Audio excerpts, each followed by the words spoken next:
a conhecer. E já reencarnamos com a Gláucia, né? Já fomos evoluindo na família com a Alexandra, já tivemos desafios na sociedade com o Paulo Mourinha. Entretanto, já fomos aprendendo a envelhecer, né? Com a Paula Silva e preparando-nos para morrer fisicamente. Já vimos o Tintino, hoje de manhã já abordámos o aborto e o suicídio à luz da doutrina espírita sobre a forma da arte cinematográfica. Já vimos a importância das redes sociais na divulgação do espiritismo. O espiritismo que não tiver ligado à internet, centro espírita que não tiver ligado à internet não vai cativar jovens e vai morrer. E agora é a altura de falar noutras coisas. E vou passar aqui a palavra à Noémia Margarido, que é uma das dirigentes da Associação de Divulgadores do Espiritismo de Portugal, amiga de longa data e que tem uma pequenina curiosidade. Conhecem esse curso básico de Espiritismo que está aí online? Antigamente, fazer um curso básico de Espiritismo era considerado ser chique, né? E ser vaidoso. E então, olhem como o mundo se cruza, né? Havia um centro espírita Luz Eterna de Curitiba, que é onde mora o Edmundo, que tinha um curso básico organizado. E nós, quando a ADEP se formou, pediu autorização para o transpor para o português e atualizá-lo e adaptá-lo, o que foi naturalmente aceito. E então, o primeiro ano que a ADEP lançou o curso básico de Espiritismo foi muito criticada, porque nós queríamos fazer doutores em Espiritismo. Graças a Deus, nenhum de nós é doutor em Espiritismo, mas graças a Deus, hoje, felizmente, em Portugal, quase todos os centros têm um grupo de estudo, que é muito importante. E eu lembro-me que o primeiro curso básico de Espiritismo feito em Portugal era feito com escantilhão, que é um equipamento que os mais novos certamente não conhecem, né? Escantilhão e com umas canetas de ponta de feltro, nos acetatos escritos à mão. E isto é um dado histórico, o que só prova que os 135 anos que ela tem de idade, a Noémia foi sem dúvida nenhuma o elemento que lançou essa dinâmica em Portugal, que depois foi sendo amplificada também por outros, obviamente. Curiosamente, o primeiro curso básico de Espiritismo que ela foi fazer em Braga, ela não era espírita, foi fazê-lo porque disse à irmã: epá, você já viste isto? Vai ser uma grande oportunidade de negócio. Não há ninguém formado em Espiritismo, nós vamos tirar o curso, vamos ganhar muito dinheiro. Quando chegou ao meio, pronto, encantou-se e aqui está. Tens ganho muito dinheiro com isso? Então, bom dia a todos. Aproveito para cumprimentar todas as pessoas, especialmente aquelas que ainda não tive a oportunidade de cumprimentar pessoalmente. E dizer que é com muita alegria que estou pela 12ª vez nas Jornadas de Cultura Espírita. Nós temos um pouco a memória curta e achamos sempre que as últimas são as melhores. Não sei se é esse o caso, mas sem dúvida que eu estou deslumbrada com a forma como estão a decorrer estas jornadas. Espero que todos vocês partilhem esta minha ideia. E antes de ouvirmos falar o nosso Jorge, eu já não me apresento porque já fui apresentada pelo Lucas, exageradamente apresentada como ele costuma fazer, com toda a gente. Mas gostava, antes de mais, de apresentar o Jornal de Espiritismo da ADEP, para quem ainda não conhece, e que terá a oportunidade de o ver, porque trouxemos bastantes, e que estão ali ao lado da livraria. O jornal, como o Lucas costuma dizer, é o melhor jornal do mundo, o Jornal do Espiritismo. Sem dúvida. Sem dúvida, diz ele ao meu ouvido. E, portanto, gostava que realmente o pudessem manusear, sem compromisso nenhum. Estou a fazer um bocado de publicidade. Quem quiser assinar o jornal pode dirigir-se a mim no intervalo, mas especialmente gostaria de pedir às pessoas que estão presentes e que frequentam centros espíritas ou que tenham alguma relação com centros espíritas, que se dirijam a mim também, no sentido de poderem levar pessoalmente os jornais, porque evitaria que os enviássemos pelo correio. Muito obrigada. E então vamos ouvir de seguida o Jorge Gomes com o tema Morri e Agora. O Jorge, como o Lucas já disse, pertence também à ADEP, tal como eu, um grande amigo de longa data, conhecido de todos nós, e é sempre uma delícia, eu falo por mim, mas penso que esta opinião é generalizada, é sempre uma delícia ouvi-lo, especialmente pelos ensinamentos que ele sempre nos traz. Vamos então ouvi-lo. Então...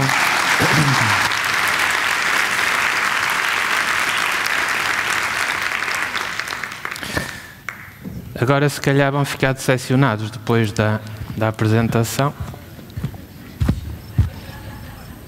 Morri, e agora? O que é que vou fazer? Eu sei, gostava de fazer só rapidamente este preâmbulo, até porque ele está a olhar para mim. Eu não sei se venho melhor penteado que o Vasco, mas esforcei-me, certo? Pronto. Morri e agora? Imaginem o tema que me foram dar para falar nesta hora. De início, eu vou dizer, eu pensei, será que há alguma indireta? Querem-me descartar? Depois pensei, não, eles eram lá capazes de fazer uma coisa dessas. Não. Então é assim, nós podemos ver esta expressão morri e agora, basicamente de 3 maneiras. A primeira maneira é do pensamento robótico, é o pensamento materialista. É um absurdo, quem morre não pensa, portanto, não faz sentido. Mas mesmo sendo materialistas, nós podemos pensar assim. Bem, quem morre não pensa, não fala, mas podemos imaginar o que diria, não é? Pronto, estamos no campo das artes, da criatividade, da imaginação. Nenhum destes ângulos é o ângulo pelo qual vamos apresentar o tema. Vamos falar do tema, sobretudo, de um modo experimental, porque, de facto, nós conseguimos falar com aqueles que partiram. E podemos aprender muito até com as suas experiências menos bem-sucedidas. Então, vamos utilizar 4 ritmos para apresentar este assunto. Se um dia acontecer a algum de nós, a mim também, uma coisa estranha, a gente não encontra o caminho para casa, ou se encontra, chega a casa e não falam connosco, vamos ver como é que é isso. Vamos ver também as relações de aprovisionamento, as relações de causa e efeito que os exemplos da natureza nos podem dar. Vamos ver qual é a relação entre as nossas ilusões, as nossas crenças e os factos que determinam a nossa vida. E depois vamos ver que existe um botão dentro de nós que a gente usa pouco, que é o botão do amor incondicional, de que Jesus nos falou, não é? E exemplificou. Então, imagine que um dia, sentindo-se, sem dúvida, muito vivo, Vivinho da Silva, sente umas alterações estranhas à sua volta, às vezes vai a casa, fala e não lhe respondem, viram-lhe a cara, outras vezes vai ao café, tomar a pinguita com os amigos da escola, e os amigos da escola, ele fala do futebol e eles não lhe respondem. Começa a pensar, o que é que eu fiz de mal que não me apercebi? Não é? Em casa era fácil, a patroa está farta de o aturar, não é a primeira vez que não lhe responde. Agora, aos amigos do peito, aquilo dói. Isto é verídico. Então, o que é que terá acontecido? Não é caso para entrar em pânico. É tudo natural.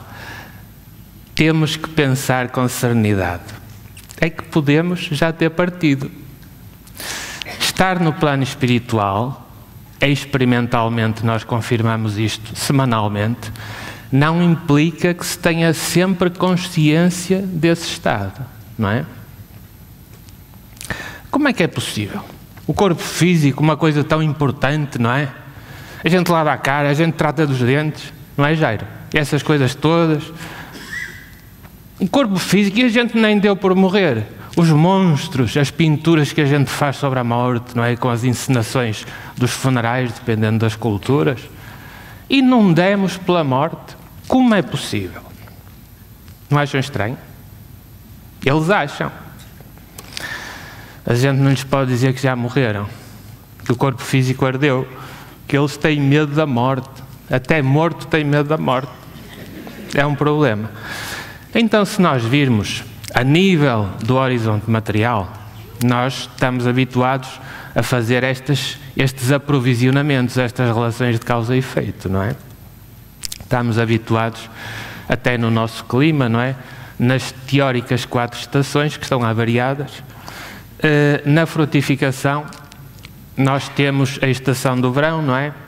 Sabemos que no outono é a época das colheitas, não é? Das castanhas, dos castanheiros, do milho, dos cereais, das vindimas, não é?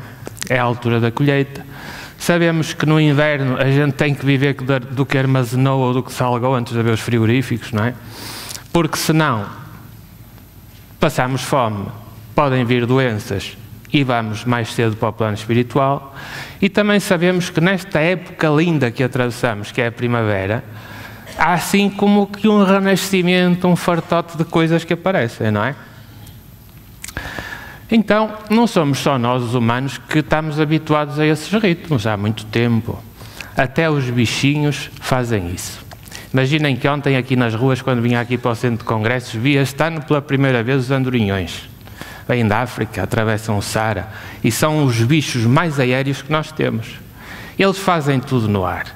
Comem no ar, defecam no ar. Não me perguntem o que é defecam, que não fica bem eu dizer aqui. Às vezes, quando se está com estrangeiros, eles perguntam o que é defecar. E a gente tem que falar em português vernáculo. Pronto, fazem tudo no ar, só não põem ovos no ar, põem nas arribas, não é? Então eles, em setembro, vão indo embora com as crias, não é? Tudo para a África, sempre a voar, dormem no ar e tudo. Sempre a voar. E na primavera aí estão eles a chegar, uns reproduzem-se cá e assim não terão chegado em princípio, e outros vão para a Europa Central e a Europa do Norte. São muitas espécies de aves. Os cucos são os mais tramados, sobretudo as cucas. Os cucos fêmeas.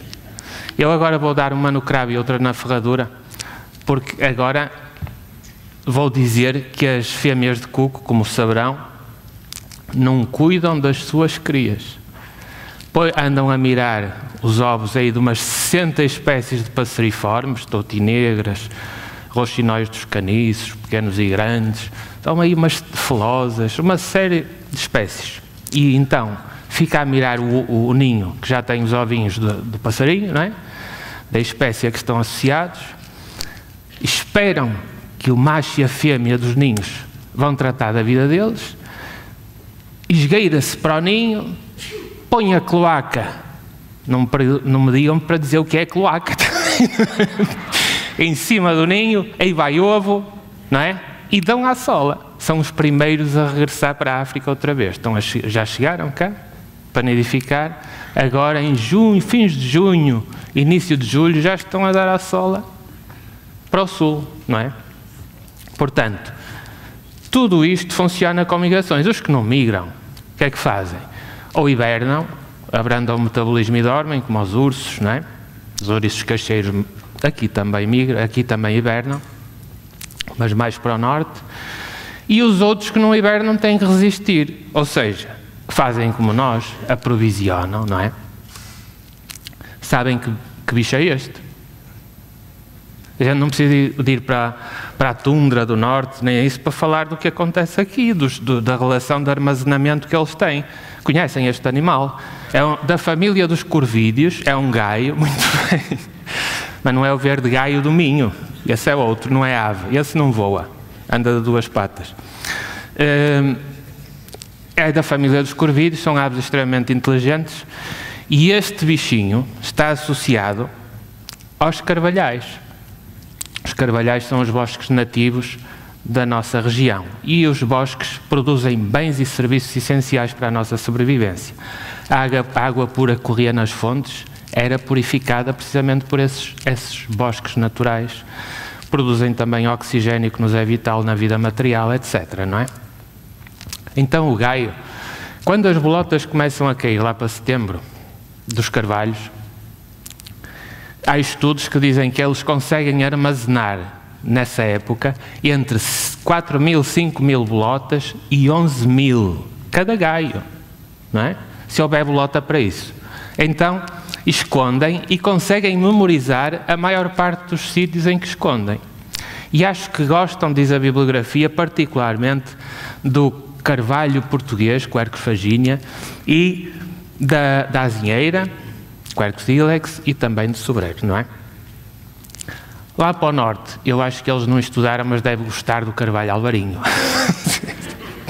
Então, ele, enquanto vai pondo as bolotas e escondendo para o inverno, há sempre algumas que ele se esquece, e ele acaba por ser um semeador de bosques. Hein? É mais útil do que muitos de nós, não é verdade? Não é só o gaio que faz isso. O esquilo europeu, também esconde as castanhas, esconde as bolotas, usa muito o olfato, mas estes não são tão criativos, também são mamíferos, não é? Costumam ter referências visuais e às vezes até são tão sincrónicos, vamos dizer assim, costumam usar os mesmos sítios para pôr, o que também é bom porque encontram mais facilmente, através do olfato, etc., não é? E da memória. Mas não são só os animais que pensam no futuro, que cautelam o futuro. Até o dente de leão, não é? O dente de leão é aqui os desenhos botânicos preocupam-se em mostrar as características de identidade anatómica, não é? Morfológica. Mas são aquelas plantas que aparecem por todo lado, que agora estão a dar assim uma flor. Eu vou pôr uma fotografia. Estão a dar uma flor e as folhas são muito rasteiras, não é? E depois as sementes são aquelas coisinhas que nas fotografias pirosas de namorados se faz e aquilo vai assim. Estão a ver qual é a planta? Pronto. O dente de leão, que está em toda a parte, também pensa no porvir. Imaginem que rapidamente consegue transformar, com a ajuda dos insetos polinizadores, com a polinização consegue produzir sementes que amadurecem rapidamente e o vento vai começando a levá-las com um paraquedas, que é aquele pelinho, não é? Com um paraquedas. E quando aterrar, a semente já vai aterrar na posição matemática, praticamente, para as raízes rapidamente procurarem os nutrientes na terra e as folhas começarem, na altura certa, a procurar a luz do sol, que convertem depois em glicose, em açúcar, que é o seu alimento, não é? Até o dente de leão pensa a cautela ao seu futuro, não é? E nós também. A mãe, quando está grávida, pensa no berço, pensa na roupa do bebê, junta euros para depois, quando ele for para a universidade, porque é assim que será feliz. Nem sempre. Quando for poder pagar as propinas, não é? Portanto, há sempre uma relação de previsão de necessidades supervenientes que possam ser resolvidas no presente. Mas isso é no horizonte material, não é? Mas todos nós sabemos que um dia vem aquela viagem que a gente já tirou o bilhete, mas não sabe quando é a partida, não é? Por exemplo, a malta que vem de Braga, se não se acautelar, ainda fica cá, não vai no autocarro, certo? Mas nós andamos com o bilhete e não sabemos quando é a partida. Eu prefiro assim. Não sei se acontece mesmo com os senhores. Bem, perante esta viagem nós temos também várias posições. Uns não pensam. Para que é que vou pensar? A gente, o que leva daqui é o que come e o que bebe, não é? Não ouvem dizer isso? Eu ouço os meus amigos dizem, não é bem assim. Não é só isso, não é? Outros acham, se calhar até existe uma vida espiritual. Mas a gente não consegue saber. Eles nunca vieram dizer como é que era, Às vezes nas reuniões mediúnicas, espíritos desencarnados manifestam-se a dizer: ninguém veio dizer como é que é, e eles ali à nossa frente. Mas a gente fez um treino durante o dia inteiro para ter toda a paciência do mundo, até que não é nossa, certo? Portanto, resolve-se. E há outros que pensam saber, mas depois não é bem assim, não é? Mas, para não baralhar as votações, eu ia pedir a vossa colaboração. Ia perguntar: acham que a morte existe ou não existe? Eu sou um bocado livre pensador, sem qualquer censura. Quem acha que a morte existe pode levantar o braço. É uma minoria, não é? Mas muito bem, eu também acho que a morte existe, não é? Já tive vários entes queridos que partiram, pessoas amigas que partiram. Morre o corpo físico, morre, mas nós saímos, não é? Então morrer, de facto, acaba por ser fácil. É um fenómeno perfeitamente inevitável e natural. Desencarnar já não é tão fácil, porque tem a ver com o desligamento e a integração na vida espiritual, não é? Então, basicamente, nós não temos espírito nem temos alma, não é? O português é uma língua relativamente clara, embora mais difícil seguramente que o inglês, não é? A gente também tem que aumentar a nossa autoestima, isto é um facto.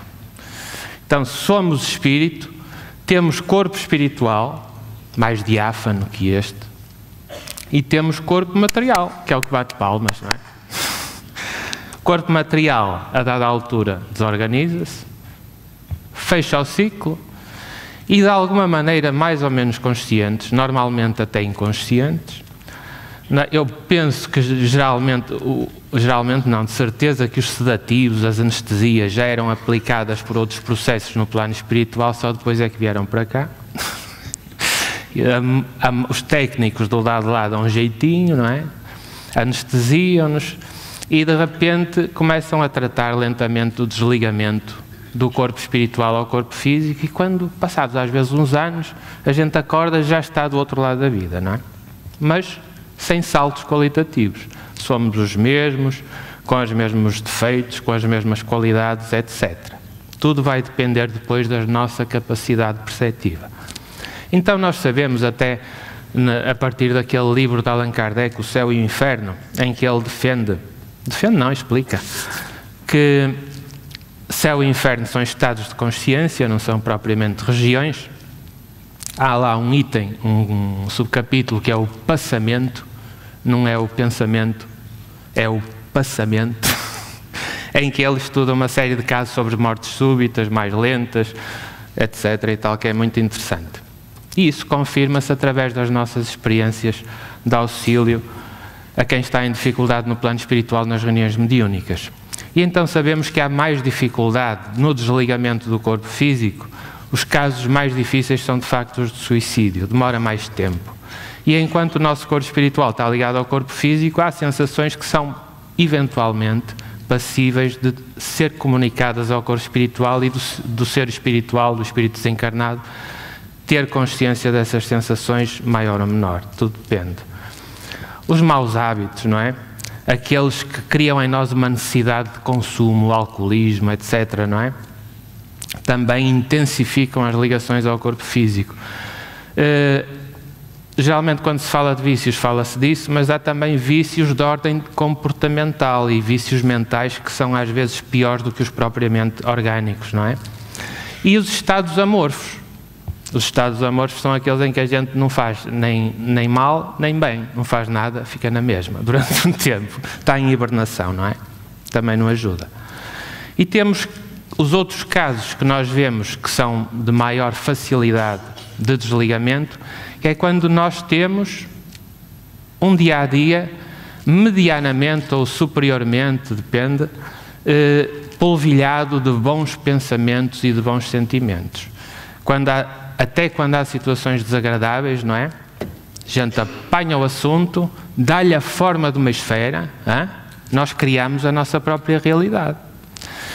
Damos-lhe a forma de uma esfera e se este lado está feio, vira ao contrário. E a gente tem o lado bom. que há sempre um ensinamento a colher, não é? As situações de desapego, não é? A minha casa, eu trabalhei tanto, a vida inteira para pagar a minha casa e agora vou desencarnar e vou deixá-la. Fazer o quê? Não sei fazer mais nada, se não ser proprietário, não pode. A gente tem que arranjar situações que nos deem gozo interior de ser útil aos outros, não é? Então, nestes casos é mais fácil. Então, quem é que se dará melhor? Entre ateus, padres, outros religiosos e espíritas, quem é que se dará melhor nesta viagem daqui para o plano espiritual? Hã? Olha, é assim, na nossa experiência, há de tudo. Há de tudo. Porque o que nós sabemos é que saber não chega, não é? Nós podemos ter uma informação, mas se não a interiorizarmos, uma informação útil, também há muita informação inútil, uma informação útil, se não é interiorizada, a ponto de alguma forma se refletir no que fazemos no dia-a-dia para melhor, é uma informação negativa, não serve para nada. Nós esvaziámos-la com o nosso comportamento, não é? Isto acontece com todos. Tanto um ateu se pode dar mal ou bem no plano espiritual, um padre mal ou bem no plano espiritual, etc. Espíritas mal ou bem no plano espiritual. Tudo depende de como se relacionavam com os outros, não é? Como os viam. Curiosamente, há duas frases no Evangelho segundo o Espiritismo, de Allan Kardec, no capítulo 15, que mata a charada de uma vez só. Que é este texto que diz assim: porque não basta uma virtude negativa ou passiva. É necessária uma virtude ativa. Para fazer o bem, é sempre necessária a ação da vontade. Mas para não fazer o mal, bastam frequentemente a inércia e a negligência. Kardec era o máximo. Ele matava as charadas facilmente, não é? Muito inteligente. Então, com todo o respeito, sinceramente, gostava de contar aqui um caso num grupo em que costumamos colaborar semanalmente, porque nós não aprendemos só com as mensagens de espíritos sábios, não é? Nós aprendemos muito também com aqueles que nos vêm transmitir os seus lapsos, porque nós podemos ver na experiência deles também há lapsos que se calhar também seriam nossos. E então, é uma reunião semanal, a hora certinha, privada. Temos 2 ou 3 médiuns psicofónicos, antigamente chamava-se de incorporação, mas é inadequado porque o espírito não entra dentro do corpo quando se manifesta. Fala através dos médiuns, com as expressões corporais, etc. E as ideias que tem a transmitir, às vezes nem sabe como chega ali. São os amigos espirituais que os trazem, e eles têm a agenda deles muito competente, muito inteligente, e trazem-nos casos que a gente já sabe que consegue ajudar, senão não perdem tempo com isso. Tem que se esperar. E então o médium que estava a atender entra em transe e começa a falar com uma voz muito compassada. Eu aqui vou ser mais ligeirinho por causa do relógio, está bem? Mas é assim, a entidade começa a falar pelo médium. Ora, muito boa noite. E a gente diz boa noite. E temos que ouvir para perceber o que é que se passa, não é? Que caso vem aí. E então ele diz: chamavam-me ignorante. Chamavam-me maluco. Sei lá o que é que me chamavam.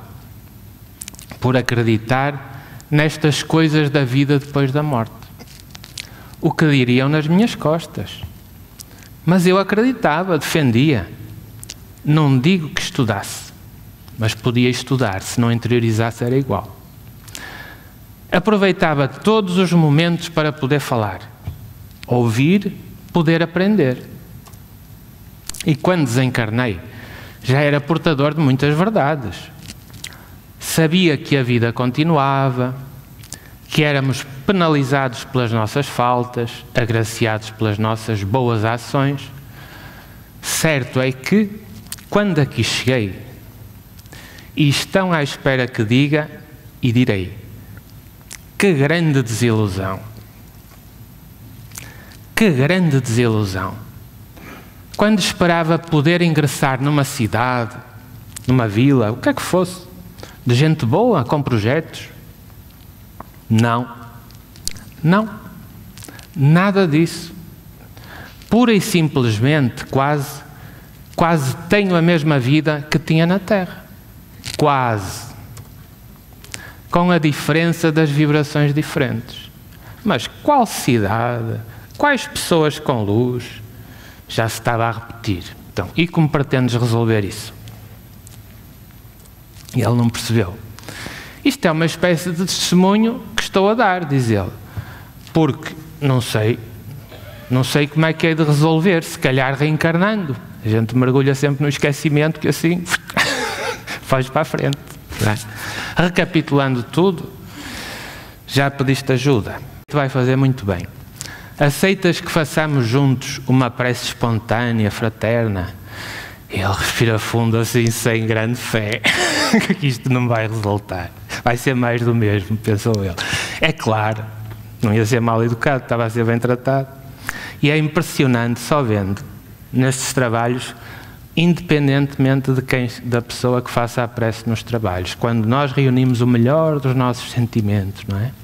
Das nossas ideias, num minuto, às vezes nem chega a um minuto, a gente envolve o problema da pessoa, a pessoa e sente-se um campo de energia a expandir-se, não é? De energia boa, fraterna.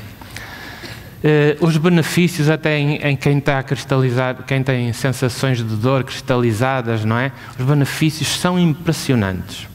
E, sobretudo, isto é importante porque aumenta a capacidade visual deles. Conseguem ver quem os pode ajudar, que às vezes nem isso. E que a gente termina a prece e deixa aquilo assentar um bocadinho.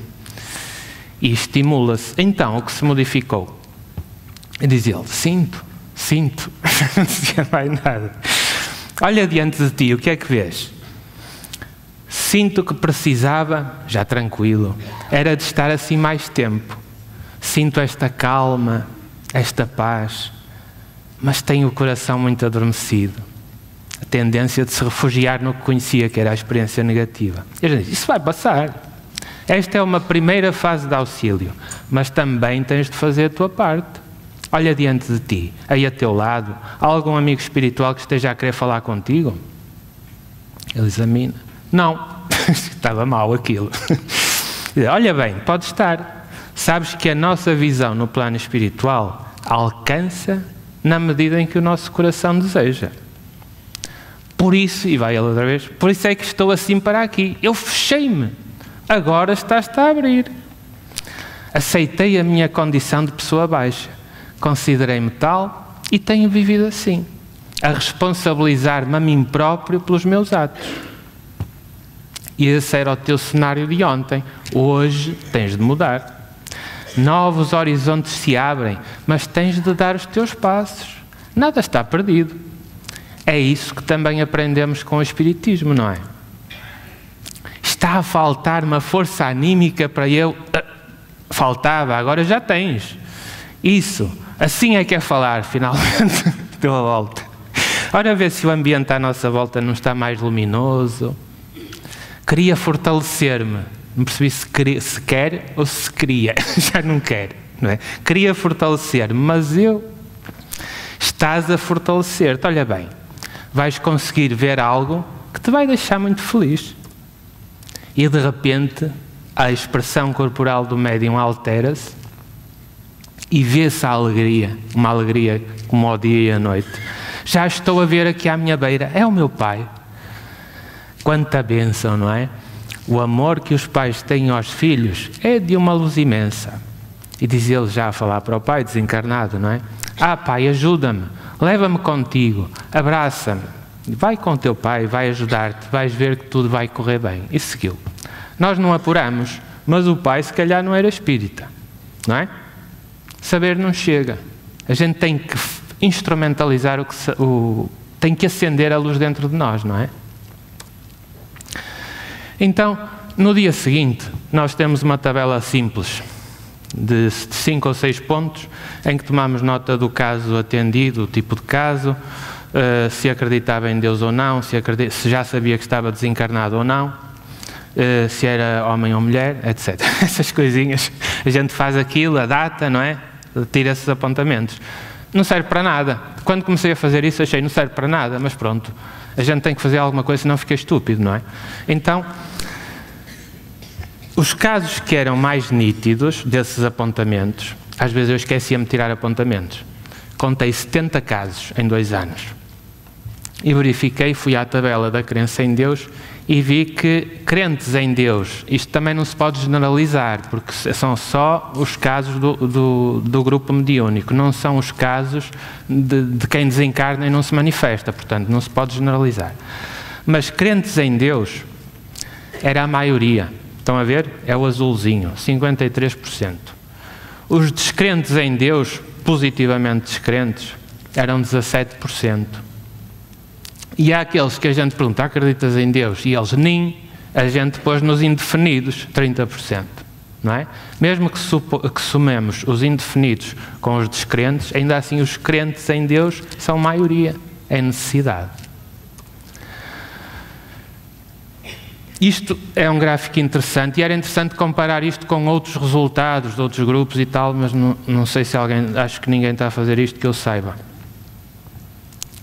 Dos casos que sabiam já estar desencarnados, caso dos obsessores, por exemplo, que sabiam ter partido, eram só 29%. 71% não sabia que já estava do outro lado da vida. E alguns são difíceis, chatos de convencer. Diz-se com jeitinho, para não chocar, há quem fica em pânico. Mas vai-se dizendo, quando não pode ser, não estou aqui a falar contigo, estou morto como? Estou aqui a falar, os mortos não falam. Não é? Então, olha, o casaco que tens, se é no inverno, não é no verão, não. O casaco que tens, ora vê se é teu. Não é. Tem mais piada é quando são os carecas, e este médium com quem eu tenho trabalhado ultimamente tem muito cabelo, é mais velho do que eu, mas tem muito cabelo branco. E então os carecas desencarnados continuam carecas, isso eu também já sei, mas não me adianta interiorizar. Quando eles, então vê se é pelo teu gosto, e eles vão à cabeça, eram carecas e veem o cabelo, começam a puxar a ver se aquilo sai, se foram enganados enquanto estavam distraídos. E aquilo não sai, é cabelo mesmo. Pronto, a gente desdramatiza, já viste que bom, vais poder ver os entes queridos que já partiram, reabraçá-los, a gente dá-lhe a volta, senão entra ali uma choradeira, que aquilo não dá. Então, outro terceiro gráfico e último, atenção homens, nós estamos tramados. Estão a ver que entidades com o perfil masculino são 87%. Com o perfil feminino são só 13% em 70 casos. Não é? Não são muitos, mas são alguns. Porquê é que será? Será que isto se repercute noutros grupos? Não adianta dizer, no meu grupo a memória engana tudo. Não é? Tem que escrever preto no branco, que os resultados são outros, certeza. Então, para ir caminhando para a final da nossa apresentação, nós estamos tramados? Não estamos, não é? Está tudo nas nossas mãos. Não precisamos é de andar distraídos, não é? Então é isto. Quando nós falamos em interiorizar os conteúdos úteis, luminosos da doutrina espírita, que podem tornar o nosso comportamento pouco a pouco mais fraterno uns para os outros mais vezes, porque isto não é assim, isto é assim, não é? Não há saída, é mesmo assim. Nós temos que trabalhar do nosso consciente, examinar bem os assuntos, simplificá-los aos núcleos essenciais e trabalhá-los em nós próprios, interiormente, sem repressão, sem censura, mas com entendimento para desmobilizar os núcleos dogmáticos, que arquivamos e consolidamos, fossilizamos, os geólogos gostam mais destas palavras, não é o meu caso, fossilizamos crenças erradas com base em experiências empíricas de vidas passadas, arranjamos soluções padrões que não são as melhores. E vamos interiorizando até às camadas mais profundas do nosso psiquismo e depois tem que retornar a refletir-se no nosso comportamento. É complicado, mas é só assim é que dá para ser bem feito. É um artesanato de filigrana. E não adianta fugir, que para onde a gente fuge isso vai estar sempre à nossa frente. Certo? Concordam? Então, isto funciona. não é por milagres, nem por castigos, nem por bênçãos, são leis da natureza. E a gente ou as estuda e conhece e sabe como lidar com elas, ou então vai andando a aprender por tentativa e erro, não é? Mais devagar. Então, quando nós pensamos e sentimos, há qualquer coisa, uma energia indefinida, que sai de nós, vai pelo universo e, segundo a sua natureza intrínseca, enriquece de recursos afins, retorna a nós, é um bumerangue, e é incorporada na tessitura do nosso corpo espiritual. E isso vai fazer com que o nosso corpo espiritual tenha percepções de patamar mais elevado ou fique mais limitado às vibrações materiais, mais materiais. Vai inclusivamente possibilitar-nos que conseguirmos volitar no plano espiritual ou ter que andar até cochear ou de maca, não é? E também vai refletir-se, inevitavelmente, na capacidade interior que temos, que possamos ter de ter paz, não é? Tudo isto funciona no dia-a-dia, não é em momentos exatos, com as opções, com as respostas que escolhemos dar àquilo que nos acontece no dia-a-dia, na família, no trabalho, na rua, onde quer que estejamos. Então estas coisas, não é? Fazer o bem, funciona muito bem, mas só se vier de dentro do coração. Como comportamento exterior não serve para nada. Se calhar beneficia, já não é mau, aqueles que recebem o benefício. Mas só nos ilumina se for sentido com um carinho interior, não é? Nós já aprendemos.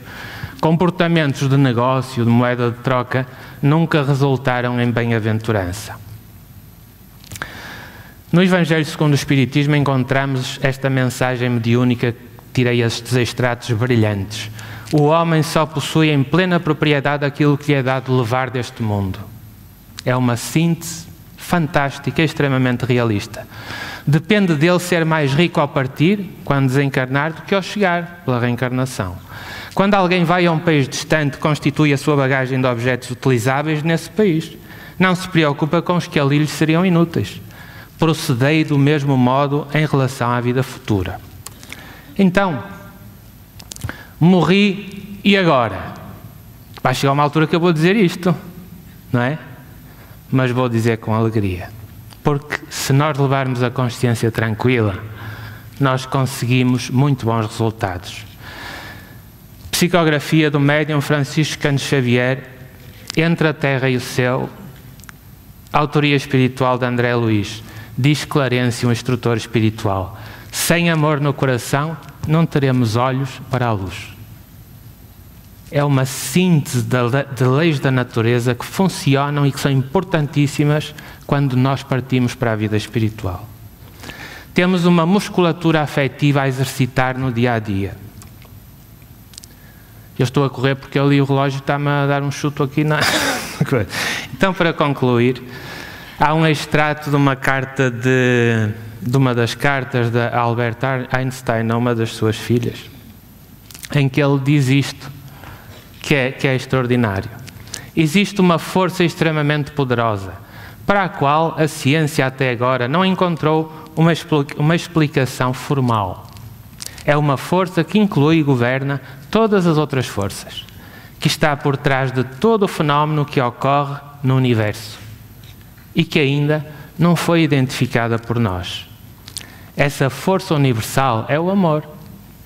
Quando os cientistas buscavam uma teoria unificada do universo, esqueceram-se da mais invisível, sútil e poderosa de todas as forças. Quando os fariseus, no Evangelho, perguntavam a Jesus qual o maior mandamento da lei, ele respondeu de forma simples e sábia, como era seu apanágio: amar a Deus sobre todas as coisas e ao próximo como a si mesmo. Mediante a nossa posição evolutiva nos milénios do nosso percurso, nós damos respostas diferentes às leis naturais a partir da nossa própria consciência. Mas hoje estamos num momento extraordinário para utilizarmos o tempo como um catalisador da nossa evolução. Mas é um trabalho que, por muito que nos amem os amigos espirituais, teremos que ser sempre nós próprios a fazê-lo. É intransferível. Mas esta é também uma mensagem de muita esperança. Agradeço a paciência com que me escutaram e peço desculpa a qualquer coisinha.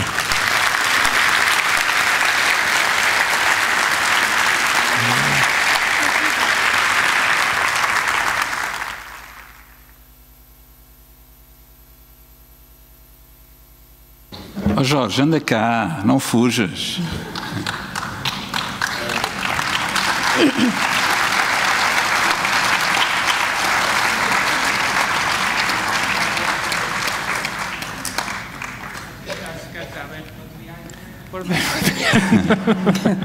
Olha, não te vás embora.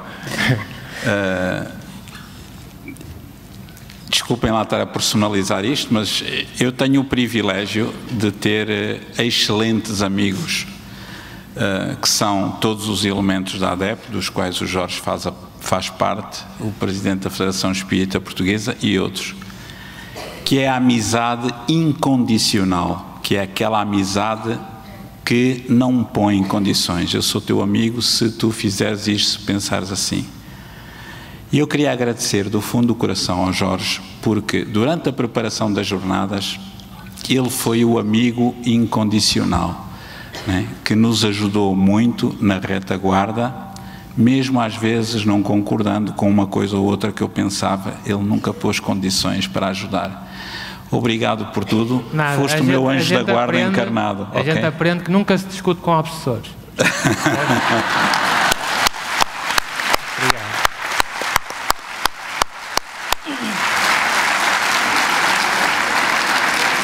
Então, como puderam constatar, foi mesmo uma delícia ouvir o Jorge, não é? A sabedoria é que lhe foi roubando o cabelo. Pois é.